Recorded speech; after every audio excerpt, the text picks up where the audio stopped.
கோவை தெற்கு சட்டமன்ற தொகுதியில் உக்கடம் மேம்பாலம் கட்டுவதற்காக அங்கு இருக்கக்கூடிய சிஎம்சி காலனி மக்கள் தங்கள் இடத்தை கொடுத்தார்கள்.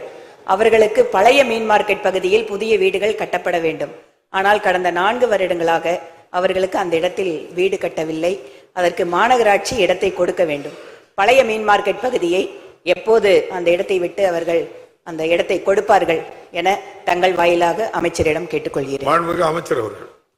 மாண்புமிகு பேரவைத் தலைவர் அவர்களே, மூல கேள்விக்கு சம்பந்தம் இல்லாது, ஆனால் இதை பற்றி அதிகாரிகளோடு கலந்து பேசி அதை எவ்வளவு என்ன செய்ய முடியும் என்பதை மாண்புமிகு உறுப்பினர் அவர்களுக்கு தெரிவித்து. மாண்புமிகு உறுப்பினர் ராஜேஷ்குமார்.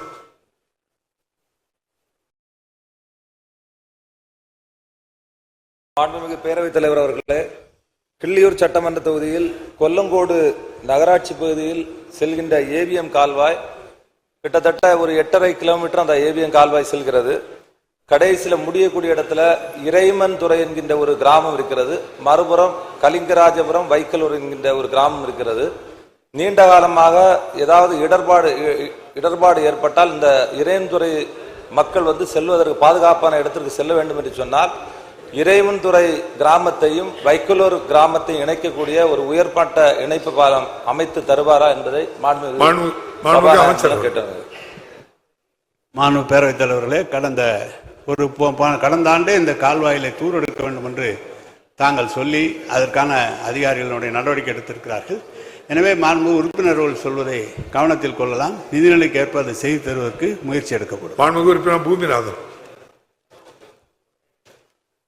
மாண்புமிகு பேரவைத் தலைவர்களே, மரியாதைக்குரிய நம்முடைய வெள்ளத்திலே பாய்த்த செல்லூர் கால்வாய் மற்றும் தடுப்பணை கட்டுவதற்கு உடனடியாக நடவடிக்கை எடுத்த மாண்புமிகு முதலமைச்சர் அவர்களுக்கும் மற்றும் அமைச்சர் அவர்களுக்கும் நன்றியை தெரிவித்துக் கொண்டு, என்னுடைய தொகுதியிலே கிட்டத்தட்ட பனையூர் வாய்க்கால், சுட்டகரட்டி வாய்க்கால், 2-3 வாய்க்காலை தூர்வாருவதற்கு மாண்புமிகு அமைச்சரிடத்தில் நான் மனு அளித்திருக்கின்றேன்.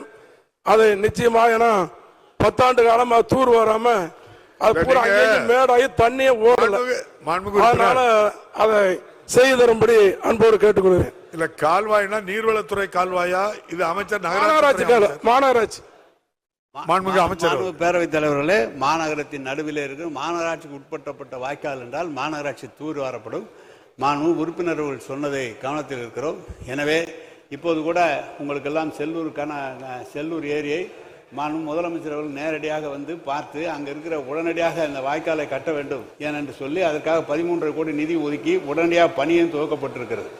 மதுரையை பொறுத்தளவு பல்வேறு பணிகள் இந்த ஆட்சியிலே நடைபெற்றுக் கொண்டிருக்கிறது. மேலும் கூட்டு குடிநீர் திட்டம், மதுரை புறநகர் பகுதிகளுக்கு 2000 கோடி ரூபாய் செலவிலே கூட்டு குடிநீர் திட்டமும், மதுரை மாநகருக்கு கிட்டத்தட்ட 1500 கோடி திட்டத்திலே கூட்டு குடிநீர் திட்டமும், பாதாள சாக்கடை திட்டங்களும் தொடர்ந்து மதுரை மாநகருக்கு அனைத்து செய்யப்பட்டு கொண்டிருக்கிறது. வாய்க்கால்களை தூர்வார இந்த ஆண்டு அதுக்கான முயற்சி எடுக்கப்படும். பாதகம் செய்பவரை கண்டால் நாம் பயங்கொள்ளலாகாது பாப்பா, மோதி மிதித்து விடு பாப்பா, அவர் முகத்தில் உமிழ்ந்து விடு பாப்பா.